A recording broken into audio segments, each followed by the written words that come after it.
Olá pessoal, tudo bem? Sejam muito bem-vindos ao Mateca. No vídeo de hoje venho trazer para vocês as combinações simples, que são agrupamentos onde a ordem não importa. Isto é, são aqueles agrupamentos onde se eu trocar os meus elementos de posição, eu ainda obtenho as mesmas configurações.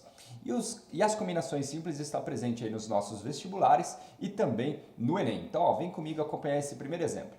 Ele fala o seguinte, Ana Elisa, Rosana, Felipe e Gustavo formam uma equipe.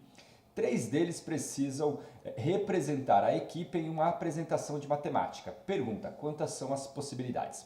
Então aqui, pessoal, o que nós temos? Nós temos um conjunto maior, que são as 5 pessoinhas aqui, os 5 elementos, que eu vou chamar aqui, por exemplo, de A, E, R, F e G. Então aqui nós temos os elementos formados pelo A, que seria no caso a Ana, certo? Então nós temos aqui a Ana, nós temos aqui a Elisa, que eu vou chamar aqui de letra E, nós temos a Rosana, nós temos o Felipe e aí, por fim, nós temos o Gustavo. Então aqui, 5 letras porque eu tenho 5 pessoas, tá bom? E aí o que acontece? Dessas 5 pessoas eu quero pegar 3 delas. Isso significa que eu estou fazendo um agrupamento, estou pegando uma parte desse meu conjunto. E aí o que acontece? O que você tem que analisar? Uma combinação simples é quando esse agrupamento ele não tem a ordem importando. O que isso significa? Imagine que você tenha essas 3 pessoas juntas. Por exemplo, a Ana, a Elisa e o Felipe. Então você tem essas 3 pessoas juntas. Bom, eu digo para você, no meu grupo tem a Ana, a Elisa e o Felipe. Aí de repente vem uma outra pessoa e fala assim, no meu grupo tem a Felipe, a Elisa e a Ana. O que você pode concluir disso? Você pode concluir que você tem o mesmo grupo, você só mudou a ordem da fala, você só mudou a ordem dos elementos e aí você gerou ainda o mesmo resultado. Esse tipo de problema a gente chama ele de combinação. Como é que a gente faz para contar ele de modo rápido, sem fórmula, que é o objetivo da nossa aula? Seguinte, primeira coisa para a gente entender, o que você precisa pensar? Eu tenho 3 elementos. Esses 3 elementos, a gente pode pensar o seguinte, 3 elementos, então eu vou fazer aqui, 3 tracinhos, tá bom? Aqui eu tenho 3 pessoas para colocar, ou seja, ou eu tenho a Ana, ou eu tenho a Elisa, ou eu tenho o Felipe. Então eu tenho 3 possibilidades. Aqui eu tenho 2 possibilidades, porque eu já coloquei uma das pessoinhas, então eu tenho 2 possibilidades. E aqui sobra uma. O que isso significa, pessoal? O princípio multiplicativo nos diz que se eu pegar esse resultado, 3 vezes 2 vezes 1, que é o total de 6, ele me diz que isso aqui são todas as permutações, são todas as trocas possíveis que a gente pode fazer com esses 3 elementos. Isto é, eu poderia pensar que eu tenho aqui a Ana, depois vem a Elisa e o Felipe. Eu posso ter, por exemplo, aqui a Ana, o Felipe e a Elisa. Eu posso ter começando aqui com a Elisa, depois vem o Felipe e depois vem a Ana. Eu posso ter a Elisa, depois vem o Felipe, a Ana, depois o Felipe e por fim eu posso ter o Felipe, depois a Ana e a Elisa ou ainda o Felipe, a Elisa e a Ana. Então, ou seja, pessoal, observe que aqui eu tenho 1, 2, 3, 4, 5, 6, que é o resultado dessa conta. Obviamente, nunca é interessante você listar quais são eles, e sim você aprender a contar de modo rápido. Então, nesse caso aqui, o que a gente tem? Eu tenho 6 elementos onde se eu trocar a ordem deles aqui, eu gero a mesma configuração. Então, o que a gente vai fazer? Olha só. Então, você vai pensar o seguinte, você tem 5 pessoas disponíveis e você vai escolher 3. Então, vamos lá, 3 tracinhos. A primeira pessoa, você tem 5 possibilidades de escolha, que são todos esses amigos, a Ana, a Elisa, a Rosana, o Felipe e o Gustavo. Para o segundo, você vai ter 4 possibilidades, porque você já escolheu uma pessoinha. E no outro você vai ter o quê? 3 possibilidades. O que isso significa? Essa daqui é a quantidade de modos que você pode escolher os 3. Porém, você tem que lembrar o seguinte, pessoal, a ordem deles não importa, então eu tenho que tirar as repetições. E todos esses agrupamentos que eu fiz aqui são repetições. Isto é, eles estão sendo contados 6 vezes mais. Então eu preciso fazer isso aqui e dividir por 6. Como eu tenho, olha só, comigo aqui, para você lembrar, 1, 2, 3. Eu tenho 3 casinhas, então você vai dividir por 3 fatorial, que é o resultado do 3 vezes 2 vezes 1. Isso aqui pra gente é o 3 fatorial. Então o que vai acontecer aqui? Eu vou ter 5 vezes 4 vezes 3 dividido por 3 fatorial. Então aqui novamente é 5 vezes 4 vezes 3 3 fatorial é a mesma coisa que 3 vezes 2 vezes 1. O que eu posso fazer? Posso mandar esse 3 embora, posso mandar o 4 com 2, vai sobrar um 2 aqui. 5 vezes 2 é igual a 10. Ou seja, eu tenho 10 possibilidades de escolha para essa equipe. Então, das 5 pessoas que nós tínhamos no início, eu consigo escolher 3 pessoas de 10 maneiras. Tá bom? Então, olha só, muito simples aqui para você entender. Vamos para mais um exemplo que você vai já pegar o que a gente tem que fazer. Ó, vem comigo. Seguinte, o que nós temos aqui? Ele fala, ó, em um plano, marcamos 6 pontos distintos, dos quais 3 nunca estão em linha reta. Item A, quantos segmentos de reta podemos traçar ligando os 2 a 2?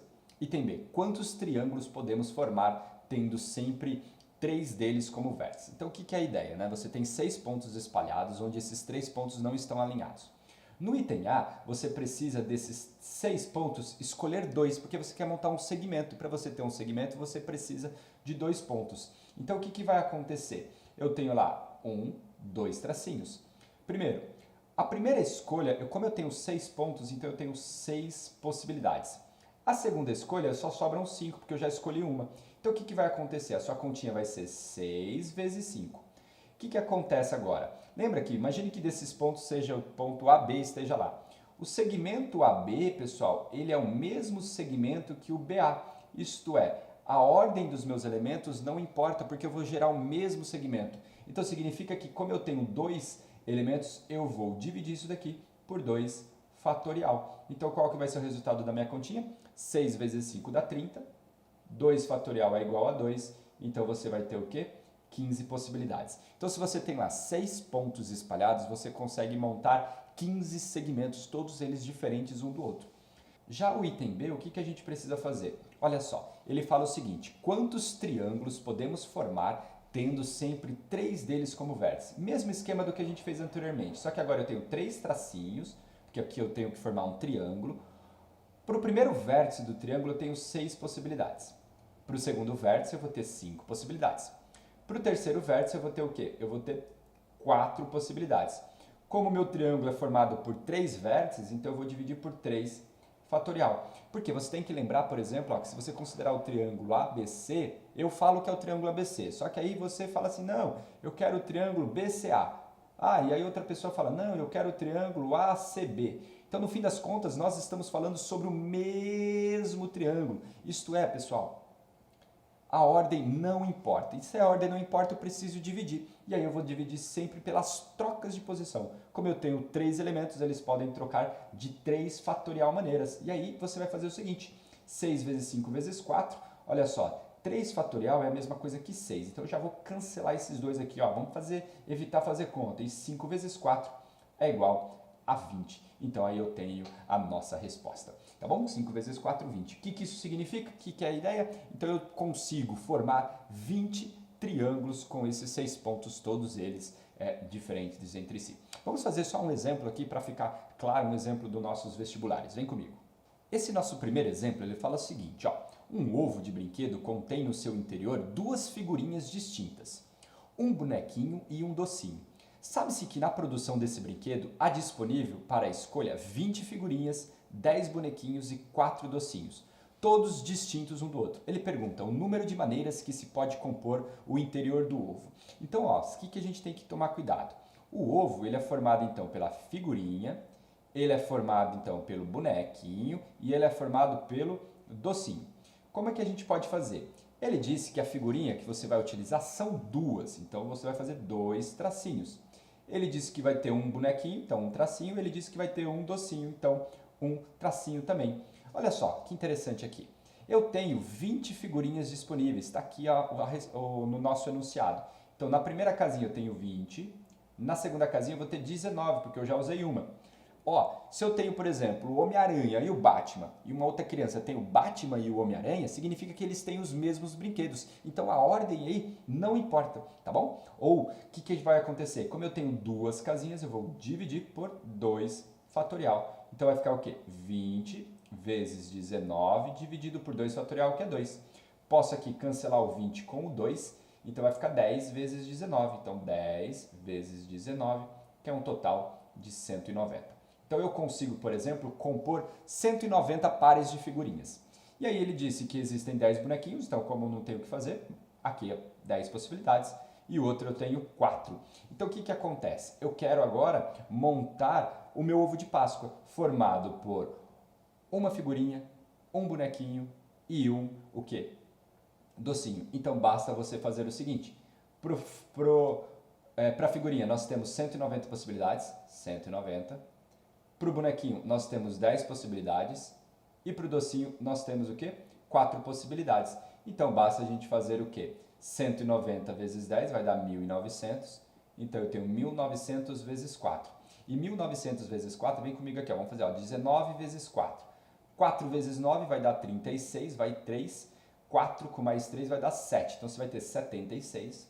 Como é 1.900 e não 19, basta acrescentar os 2 zerinhos, então vai ficar 76 com 2 zerinhos, 7.600 e a alternativa correta é a alternativa B. B de beleza, é isso aí. Espero que você tenha entendido a nossa aula sobre combinações simples. Então é isso, pessoal. Não se esqueça, dá um curtir aqui na página do Facebook e acompanhe o nosso canal sempre também lá no YouTube, Professor Mateca. Um grande abraço e a gente se encontra no próximo vídeo.